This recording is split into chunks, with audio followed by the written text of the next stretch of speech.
இணையத்தில் வைரலாகும் செய்திகள். விஜய்க்காக கடைசி ஆஃபரையும் அள்ளி வீசும் பாஜக. தமிழக அரசியலில் மெகா திருப்பம். விஜய் அண்ட் பாஜக டீல். அமித்ஷா பவன் கல்யாண் தூது. 2.5 ஆண்டு முதல்வர் திட்டம். திட்டத்தின் பின்னணி மற்றும் விஜயின் கணக்கு. எடப்பாடியின் நோ, அதிமுகம் பிடிவாதம் மற்றும் சிக்கல்கள். தமிழக அரசியல் களம் இப்பொழுது ஒரு போர்க்களமாக மாறியிருக்கிறது. 2026 சட்டமன்ற தேர்தல் நெருங்கும் வேளையில் யாரும் எதிர்பார்க்காத ஒரு மெகா கூட்டணி வியூகத்தை டெல்லி மேலிடம் வகுத்துள்ளது. குறிப்பாக தமிழக வெற்றி கழகத்தின் தலைவர் விஜயை மையமாக வைத்து பாஜக வீசியுள்ள கடைசி ஆஃபர் கோட்டையை அதிர வைத்துள்ளது. ஆளுங்கட்சியான திமுகவை வீழ்த்த விஜய் அதிமுக பாஜக கூட்டணி அமையுமா? பவன் கல்யாண் மூலமாக விஜய்க்கு கொடுக்கப்பட்ட அந்த ஸ்பெஷல் டீல் என்ன? எடப்பாடி பழனிசாமி ஏன் இதற்கு முட்டுக்கட்டையாக இருக்கிறார்? விரிவான தகவல்களை இந்த தொகுப்பில் நாம் பார்ப்போம். விஜய்க்காக பாஜக விரித்த வலை. திமுகவை வீழ்த்த வேண்டும் என்ற ஒற்றை இலக்கில் இருக்கும் பாஜக இந்த முறை தமிழகத்தில் ஒரு வலுவான கூட்டணியை அமைக்க துடிக்கிறது. சமீப காலமாக திமுக அரசுக்கும் நடிகர் விஜய்க்கும் இடையே நிலவி வரும் பனிப்போர் ஊர்ஜிதமாகியிருக்கிறது. விஜய் தரப்பு திமுக மீது கடும் அதிருப்தியில் இருப்பதாக சொல்லப்படுகிறது. இந்த சூழலைத்தான் பாஜக லாவகமாக பயன்படுத்த திட்டமிட்டுள்ளது. இதற்காக ஆந்திர மாநில துணை முதல்வர் பவன் கல்யாண் ஒரு தூதுவராக களமிறக்கப்பட்டுள்ளார்.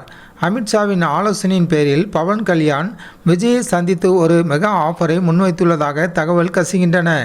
நமக்குள்ளே இருக்கும் கருத்து வேறுபாடுகளை மறந்து திமுகவை வீழ்த்த ஒன்றிணைவோம் என்பதுதான் அந்த அழைப்பு.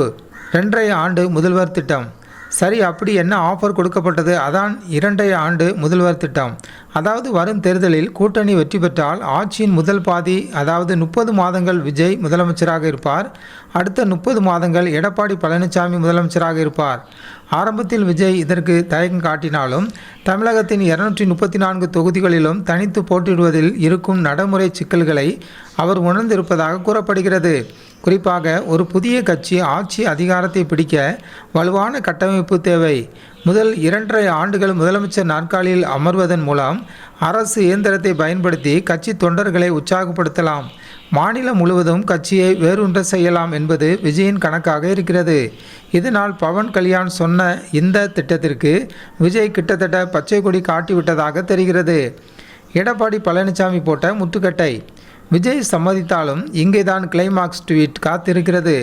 இந்த திட்டத்தை அதிமுக பொதுச்செயலாளர் எடப்பாடி பழனிசாமி அடியோடு நிராகரித்து விட்டார். உண்மையில் இந்த டீல் இப்பொழுது பேசப்பட்டதல்ல. சுமார் 6 மாதங்களுக்கு முன்பே விஜய் தரப்பிலிருந்து இதே போன்ற ஒரு கோரிக்கை அதிமுகவிடம் வைக்கப்பட்டதாம்.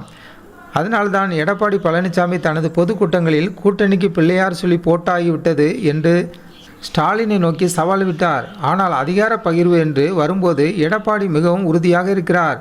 அதிமுக போன்ற அரை நூற்றாண்டு பாரம்பரியமிக்க கட்சி இன்னொரு கட்சியின் தலைவரை முதல்வராக ஏற்பது தொண்டர்களுக்கு செய்யும் துரோகம் என்பது எடப்பாடியின் வாதம்.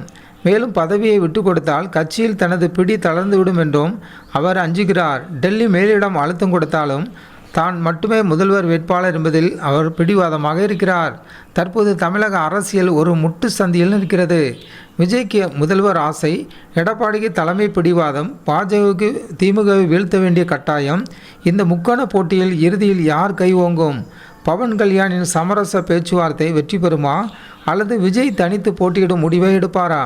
தமிழக அரசியலில் இன்னும் பல அதிரடி திருப்பங்கள் காத்திருக்கின்றன. வரக்கூடிய நாட்கள் இதற்கான விடையை சொல்லும். இதுபோன்ற உடனுக்குடனான அரசியல் செய்திகளை தெரிந்து கொள்ள நமது ஜனநாயகம் டிவி சேனலை சப்ஸ்கிரைப் செய்யுங்கள்.